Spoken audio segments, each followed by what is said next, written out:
बाप रे, भूत भूत ऐसे जोर से चिल्लाने लगता है। तुम्हें मुझसे अब कोई नहीं बचा सकेगा। और ऐसे वो भूत उसे गांव की सरहदों पे स्थापित उसके घर ले आती। कौन हो तुम? मुझे यहाँ क्यों लाई हो? तुम्हें नहीं पता कि मैं कौन हूँ? तुम्हारे आलस ही मेरे मौत का कारण है। उस दिन मैं बीमार होने के कारण बीच रास्ते में पड़ी हुई थी और तुमने मुझे देखकर लापरवाह से मुझे वैसे ही वहां छोड़कर चले गए। अगर तुम मुझे उस दिन अस्पताल लेकर गए होते तो आज मैं जिंदा होती। मुझे नहीं पता था कि तुम मर गए। अगर मुझे पहले पता होता तो मैं तुम्हें ऐसे नहीं छोड़ता। उस दिन के लिए मैं अब बदला लूंगी। अब से हर रोज तुम मेरे लिए खाना बनाओगे और मेरे सारे काम करोगे। मैं अपने खुद के घर में ही काम नहीं करता हूँ, मेरे ही काम मेरी बीवी करती है। और तुम कह रही हो कि मैं तुम्हारे सारे काम करूं? मैं नहीं करूंगा। उसकी बातें सुनकर भूत को बहुत गुस्सा आता और वो उसका गला जोर से पकड़ लेती है। अगर तुमने मेरे काम सारे ढंग से नहीं किया और मेरे लिए खाना नहीं बनाया तो तुम मेरे खाना बन जाओगे। मुझे छोड़ दो, कृपया मुझे कुछ मत करो, मैं तुम्हारा कहाँ मानूंगा। और ऐसे कहने पर वो उसे छोड़ देती है। वीरेंद्र डर के मारे उस भूत के सारे काम करता है। वीरेंद्र के माँ बाप और पत्नी सब्जी बेचकर जब घर लौटते हैं तो वीरेंद्र को वहां ना देख परेशान हो जाते हैं।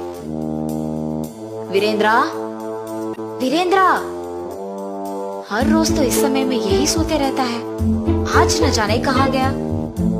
आप रुकिए ना ससुर जी, मैं बाहर जाके देख कर आती हूँ। सुचित्रा बाहर जाकर उसके सामने आए हर एक इंसान को उसके पति के बारे में पूछती है, लेकिन किसी को वीरेंद्र ना दिखने के कारण उसे कुछ नहीं पता चलता है और वो उसके घर निराश होकर वापस चले जाती है। ऐसे ही बहुत दिन गुजर जाते हैं। एक दिन सुचित्रा को एक आदमी मिलता है। सुनिए, क्या आपने मेरे पति को कहीं देखा है? हाँ, कुछ दिन पहले एक औरत उसे गांव की सरहदों के पास मौजूद उस खाली घर के अंदर ले जा रही थी। उसके बाद तो मैंने उसे कहीं नहीं देखा। ये सुनने के तुरंत बाद वो उस घर के पास जाती है। वीरेंद्र दुखी से खाना पकाते रहता है। अगर मैं भी मेरे परिवार के साथ काम कर रहा होता तो बहुत खुश होता। अगर मुझे आलस नहीं होता तो आज मुझे ये दिन नहीं देखना पड़ता। मेरे ही लापरवाही और आलस के कारण ये सब हुआ है। अगर मैं ऐसा नहीं होता तो उस दिन उस औरत को बचाता और ऐसे एक भूत के लिए सारे काम नहीं करता। ऐसे सोचते हुए निराश होता है और बगल में उसे उसकी पत्नी दिखाई देती है। उसे देख वो चौंक जाता है और उसके पास जाता है। सुचित्रा, तुम यहाँ क्यों आई हो? पहले यहाँ से चले जाओ, चले जाओ तुम। अरे आप किसी को बताए बिना यहाँ क्यों आए हैं? ऐसे वो दोनों बात करते हैं और वहां वो भूत आती है। मेरे कारण तुम मर गई हो, इसमें मेरी बीवी की कोई गलती नहीं है, उसे कृपया कुछ मत करो। ये कह के उसकी बीवी को वो जो कुछ भी हुआ बताता है और उसे वहां से जाने के लिए कहता है। मेरे पति को माफ करो, अगर उनकी गलती है तो वो मेरी भी गलती है, इसीलिए उन्हें छोड़ दो और मुझे मार दो।